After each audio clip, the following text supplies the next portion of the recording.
Une petite introduction sur le titre lui-même, Maison ancienne des patrimoines du quotidien.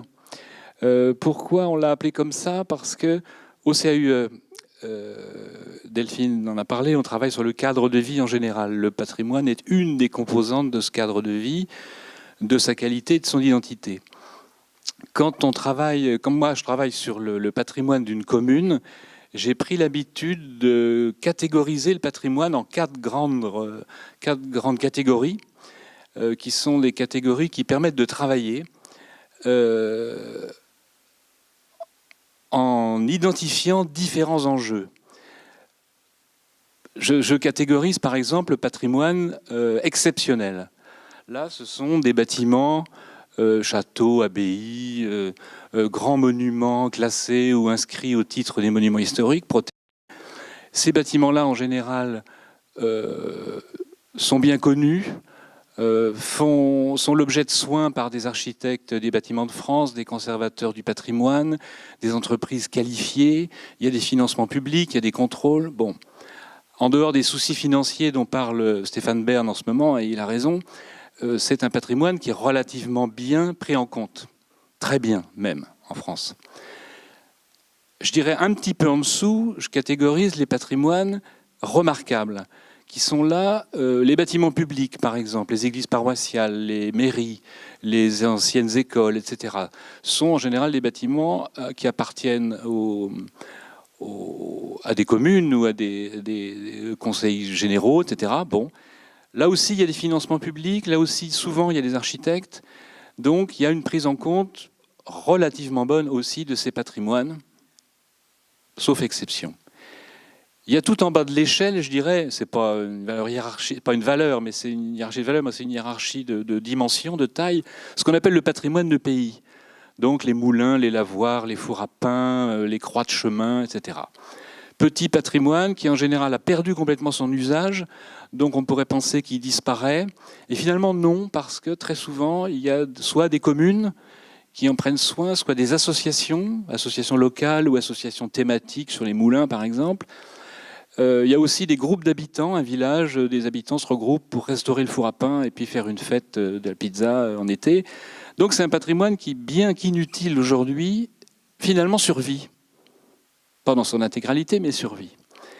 Et puis il y a, alors, 80, 90, 95% du patrimoine qui est ce que j'appelle les patrimoines communs, ou qu'on pourrait appeler, comme ici, les patrimoines du quotidien, c'est-à-dire essentiellement des maisons d'habitation, maisons individuelles.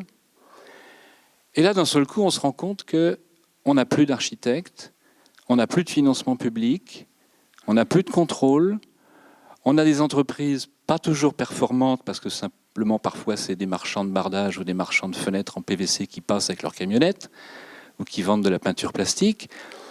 Et là, alors que ce patrimoine-là représente l'essentiel du cadre de vie des habitants d'une commune, et c'est le patrimoine dans lequel on vit.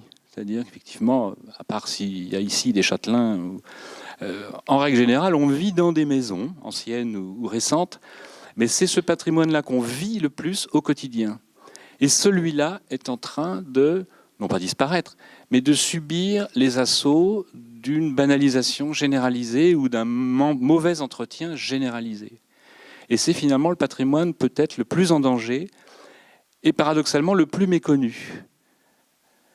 Les maisons anciennes rurales ou de bourg ont été étudiées dans les années 30. Il y a un livre que vous pourrez voir là qui fait encore aujourd'hui autorité, bien qu'il date d'avant la guerre, qui est le livre de Doyon et Hubrecht sur toutes les maisons rurales, bourgeoises en France, etc. C'est un livre merveilleux. Il n'y a pas eu d'équivalent tellement depuis.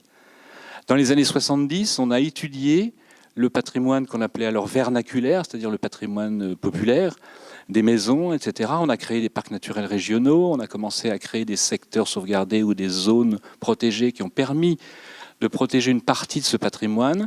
On a fait des éditions de livres, etc. Il y a eu des livres sur la ferme de telle région ou la maison de telle région. On l'a très peu fait en Loire-Atlantique. Vous ne trouverez pas un livre sur le patrimoine rural de Loire-Atlantique, vous ne trouverez pas un livre sur les patrimoines communs de Loire-Atlantique. Le service de l'inventaire a continué, lui, dans son coin, à travailler, mais de manière scientifique, sur ce patrimoine-là.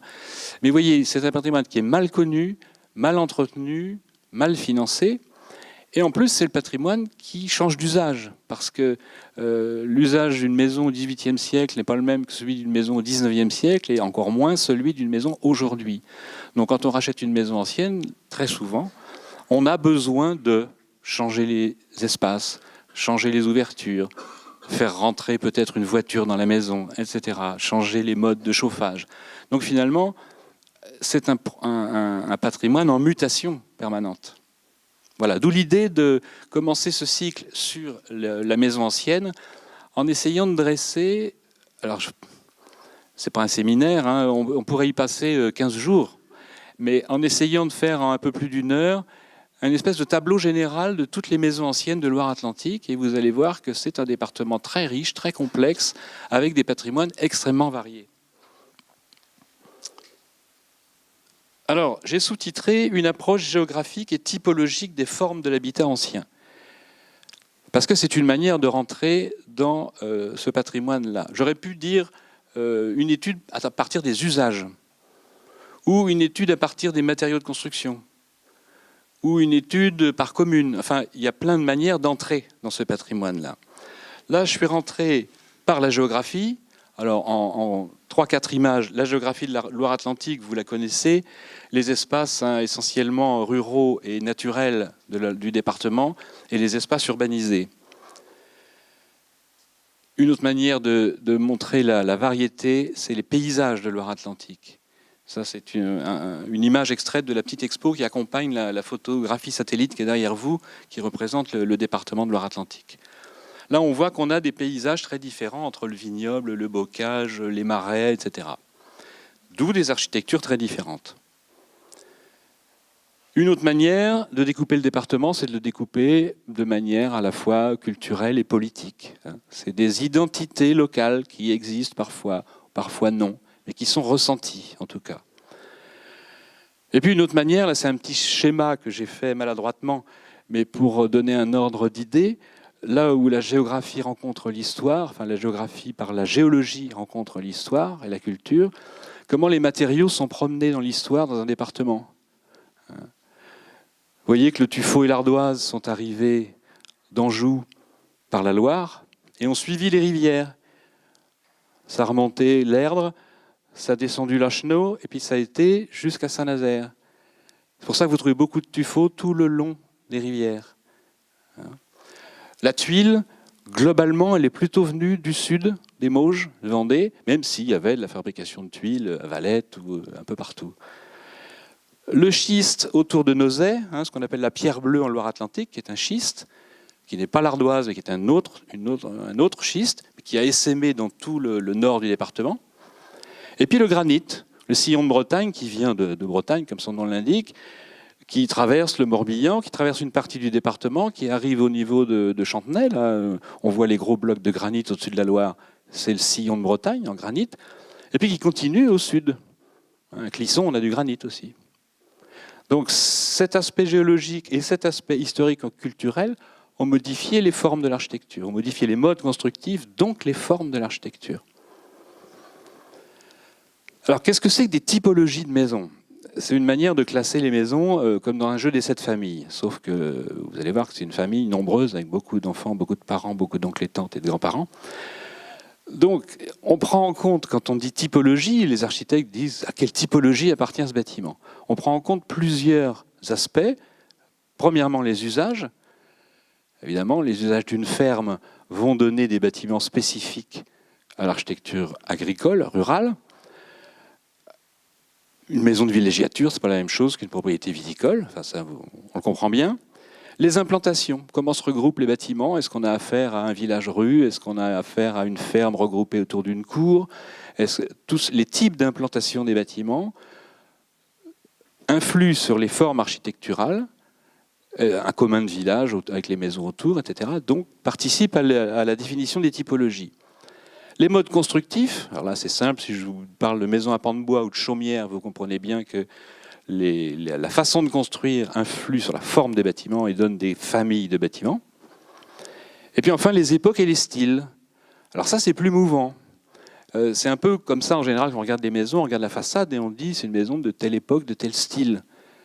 Et vous allez voir que c'est un peu plus compliqué que ça, parce que parfois, on a des façades identiques qui recouvrent des choses très, très différentes. Donc, maintenant que j'ai terminé ma petite introduction, je vous donne le sommaire que j'ai construit, qui est un sommaire possible, mais il aurait pu y en avoir beaucoup d'autres, tellement le domaine est complexe. Une approche géographique, Nord-Loire, Sud-Loire, et puis Nantes-Saint-Nazaire. Une approche typologique, quand je parle, une approche sur les usages, quand je parle des maisons de pêcheurs ou des maisons de villégiature. Une approche constructive, quand je parle de la terre cuite ou de la pierre bleue. Vous voyez que toutes ces dimensions se recoupent. Et puis une approche par époque, quand je termine par quelques maisons du XXe siècle.